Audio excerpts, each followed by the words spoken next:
Go yard. I got so much motherfucking design on right now. Break it down, bring it back, make it clap. I got 3 old thoughts, new block, wear that thing. Bitches on my line, and you know that. Baik, assalamualaikum warahmatullahi wabarakatuh.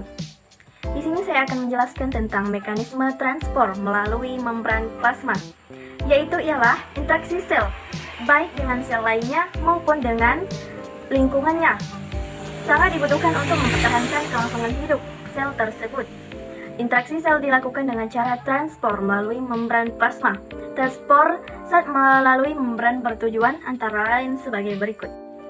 Yang pertama adalah memasukkan gula, asam amino, dan nutrien lain yang diperlukan sel. Yang kedua, memasukkan oksigen atau O2 dan mengeluarkan karbon dioksida. Baik, selanjutnya saya akan menjelaskan tentang transport pasif, yaitu adalah merupakan transportasi sel yang dilakukan melalui membran tanpa membutuhkan energi. Transport pasif terjadi karena adanya perbedaan konsentrasi antara zat yang berada di dalam sel dengan zat yang berbeda di luar sel. Selanjutnya, pengertian difusi, yaitu ialah jika Anda membuka botol minyak wangi atau parfum, molekul gas parfum akan segera menyebar dalam ruangan dan masuk ke dalam sel-sel sensor pada hidung sehingga Anda dapat mencium aromanya. Peristiwa tersebut merupakan peristiwa difusi dalam proses pergerakan partikel. Baik, lanjut menjelaskan tentang difusi dipermudah, yaitu dapat dipermudah oleh protein spesifik yang membentuk saluran protein dan protein transport. Mekanisme difusi terfasilitatasi adalah sebagai berikut. Yang pertama, difusi yang dipermudah oleh saluran protein, yaitu banyak molekul polar yang berukuran besar, misalnya asam amino dan glukosa.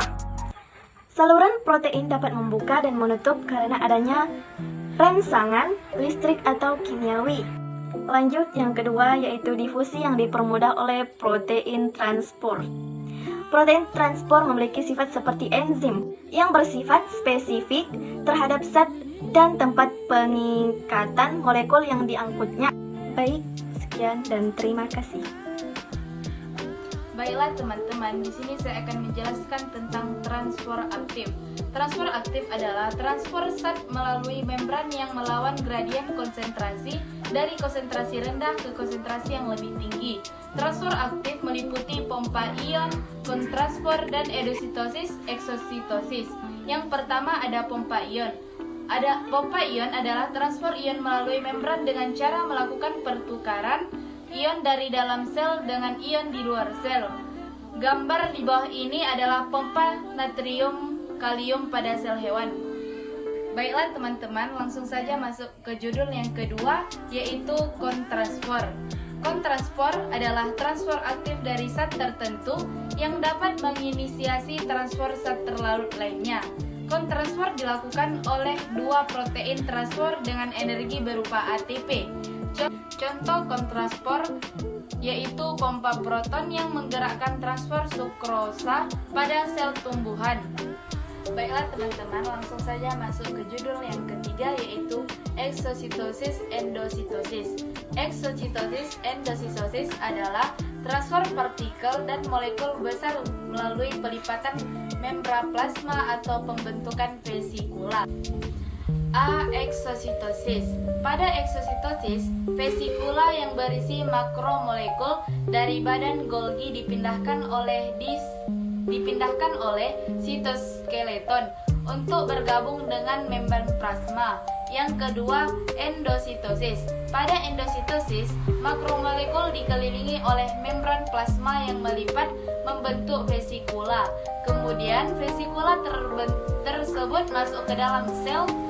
Endositosis pada sel hewan adalah sebagai berikut. 1. Fagositosis. Yang kedua, pinositosis. Baiklah teman-teman, di sini adalah gambar transport pasif.